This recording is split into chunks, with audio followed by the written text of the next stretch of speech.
If I can hear, if you can hear me. But I must say I look kind of cute today. Hair from Chileche and makeup by the Face Canvas, and of course my favorite wine Moscato. If you're looking for something to buy me, or the gin drink. She goes by Tuttie, and the name it sounds like fruity. Whoa. Hi guys, welcome back to my YouTube channel. If you are back and you didn't come with somebody, please go back. Thanks for coming back. I hope that you enjoy this very funny story time. And I'm at my cousin's house. Views from the Circus house, and we're supposed to be having like a sundowners bye to the decade, hello to the new decade thing. But we supposed to start at 3:30. Sorry, I keep looking at myself and away because I'm shy that I look kind of cute. Anyway, sundowner thing supposed to start at 3:30. It's now almost 6:30, and I'm the first one. Even though I'm of the house, she's not around. But if you're new to my channel, welcome to the world of crazy and sometimes nice. Please do stay. Even if you don't come back and watch other videos, please just leave us your subscription so we can make it a 1K. And yeah, so story time. I remember I was in form 3 grade 10, and please don't come for me with I finished my dating bundles because I started early, but whatever. And I was not interested in this boy. Oh, if you watch my other video like talking about high school, you see that he was pursuing me, but I wasn't interested in him until he ignored me, and then I was like, okay, let's see. So he wrote me a letter, and he's like, no, he kept pestering me at prep time. He was like, can you write me a letter? And because I had nothing to hide, I had nothing going on with this guy, I was very comfortable signing off the letter with my name. So sorry to hear you're not feeling well, get well soon, good night, Tuttie. No problem. But then my friend Lulu wrote a very deep letter. Up to now I don't know what the content of that letter was, but she wrote like a deep letter to her bae at the time, who was Charles's best friend. So the letters went together, and then her bae at the time got in trouble for beating somebody. Shangela, they started a long time beating, but anyway, got in trouble for beating somebody. And then I don't know, but the hostel parent, Mr. Sakala, got the letters, and then they were brought to me because like these letters were together. Who wrote this other letter? And I ain't no snitch. I was like, I don't know, I've never seen that handwriting before. Never.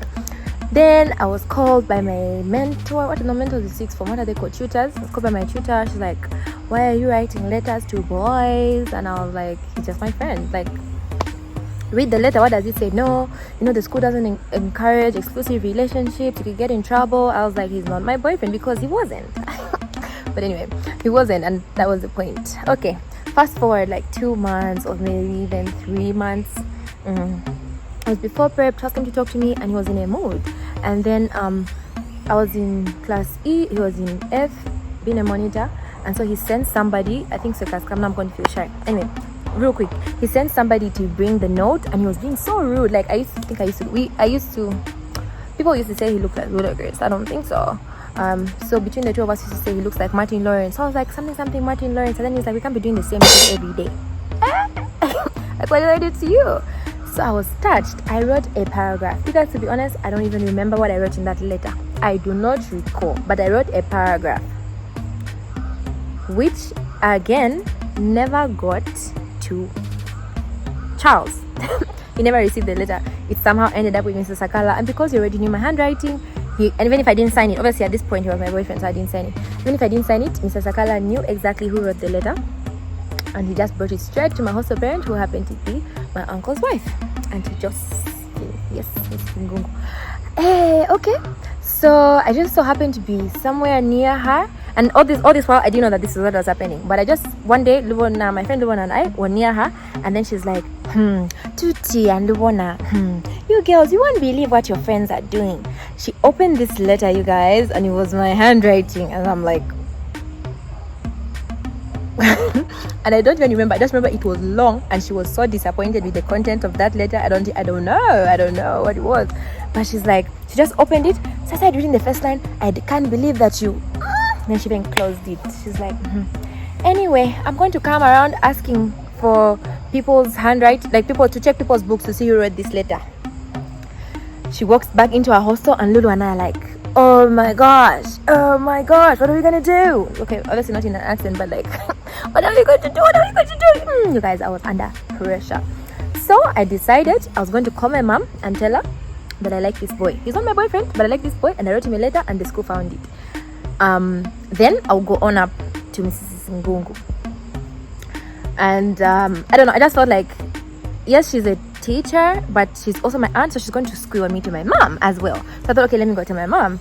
So I went to tell her, and she's like, oh, okay. Like later on, like when I grew up, she was like, she thought that was very strange, and she thought it was very uncultured for a child of 15 years to tell her that. But anyway, I had to tell her so that she doesn't hear it from Auntie Josephine. But before I owned up to Auntie Josephine, I went to the prefects. I was like, you guys, this is what has happened. It was my handwriting. She said she's coming around to look for who the owner of the letter is. I'm so scared. What should I do? And then they were like, no, just own up. Fine. So I went to call her from her house. She came to sit like outside the hostel, near the hostel side. Like, Auntie Josephine, that letter that you showed me earlier, I'm the one who wrote it. She kept quiet, just looking into the horizon, into the distance. She was like, what did you say, Tuttie? I said, Auntie Josephine, it was my letter. I'm the one who wrote it. You don't have to go like looking for people. I'm the one. Not like that, but like, I'm the one. She was like, no. Tuttie, no. I love Tuttie today because of her reaction. I really wonder what the content of my letter was. I really would like to know. Obviously, she'd never get back to me, but she was like, Luwana, are you hearing this? No, Luwana, tell me the truth. Who is Tuttie? Lulu is Luwana. Who is Tuttie covering up for? Tuttie, who are you covering up for? It can't be your letter. And I'm like, but then at least I'd already told my mom. Then she's like, anyway, I'll talk to you tomorrow. That was the last day of school. She called me. She came into the prefect's room, and she called me to the prefect's room. Then she was like, as a Christian, that's why I really don't. Anyway, that was crazy. That was scary. That was very scary. Okay, maybe another time that I got caught doing something I wasn't supposed to be doing. 2013. That time was Sulu, Big Brother Africa, Sulu, Cleo, all those people were performing. My cousin Anna, my sister Anna, is like, she knows people. She's in the arts in Zambia. Like, she's a comedian. Okay, she works for immigration, and I don't think I can say that on this, but she's an officer in immigration, but she's a very funny person, and she did like Zambia One comedy and whatever. Yeah. And then she knew Sulu, and she got invited to the after like his return party, whatever. And then that was the 1st of August, my parents' anniversary. They went for dinner, and then I said, no, I'm not coming here. I'm going for the Big Brother party. Kashimi and Anna, we had different plans. I went to Hollywood City, the Django. Those days for the Django, and I was in the middle. Okay, those days for the Django. Went into Hollywood City. 23 hours. I was calling Anna. Anna, where are you? She's like, no, I haven't yet left the house. She left the house like at 12:30, 12:30 midnight. That was the only time she was leaving the house. And I'm really dancing in the Django.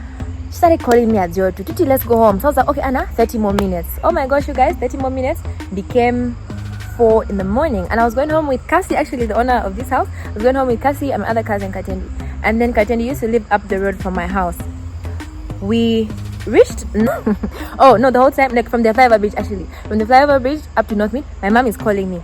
And she's calling me on my phone, and she's calling Anna on Anna's phone, because I think she knew that we weren't together. So she's calling us, and we're both not answering her, because we needed to be together to answer that phone call and give the same story. My lord. Passed by the gate, and I see this person in a white gown. I'm like, you guys, drive. And then we drove down to Katendi's house. They started kissing. I'm like, you guys, my mom is waiting for me outside the gate. And then Anna came. She actually was calling me on the person who was driving her phone, some man, a friend, on his phone. And she even ended up leaving the car with his phone. She's like, Mister, come on, let's go. We walk into the gate, and she's like, 04. And it ended up being 4 in the morning. My mom shouts a lot. She's like, 04, coming home at 04. Let's go inside. So we go inside, and we go to the kitchen. And then she's like, sit here, your father is going to have a word with you. And I sat there pacing. And you guys, the next morning I was going to Mukushi for school. I had to be up so early for school the next morning, but I played too much. I think by now you know that I used to be a performer. Now I insert Halo right here. I'm not a performer anymore. But yeah. So my dad didn't come, and he said that he couldn't come and shout. He would have shouted at me if I was alone, but I was with my sister Anna, who's my mom's niece. So, and she's much older than me. Like if you watch my birthday party video, the 2 babies I went for a photo shoot with, those are her kids. So my dad was like, I can't shout at them. You guys, as I was even going to write the exam, I don't know who I used to think I was. Like all throughout university, I would never go partying before an exam. But that was before my A-level exams. I went to the club and it was so much fun. But then I woke up at 6, packed all my suitcases, and then when I was getting into the car, my dad was like, night rider. And that's really all he said. He didn't shout, he didn't say anything. And that time I really knew that I pissed my parents off because my mom talks. Ask anybody, my mom talks so much. But that time she didn't shout at me, just gave me silent treatment. Even when I was writing my exams, I had a in my chest because I was like, these people are so mad at me. But then on the Wednesday, I think I finished my exams on Wednesday. So it was internal exams, not mock exams, I think. Yeah. Yes. Mocks, yeah. So when I finished my exams, I was like, I finished my exams and they're well, and I'm sure I've passed. I promise not to disappoint you. And she just said, Tuttie, I love you so much. I just wish you would understand. Okay, not supposed to be funny, but yeah, that's what she said. And that's how I knew that, okay, it was very deep. But yeah, have you guys ever been caught doing something you weren't supposed to be doing? Please share your experiences with me, and please, like I said, subscribe. Please watch my other videos. Please give me suggestions for things that you'd like to see on my channel. I'm going on industrial break as Tuttie too, just to regroup and give some of you people, like my boyfriend, a chance to catch up on some of my videos. No shade. Thank you for watching my video. And the name, it sounds like fruity. She's so artistic. When she smiles, it's just like magic.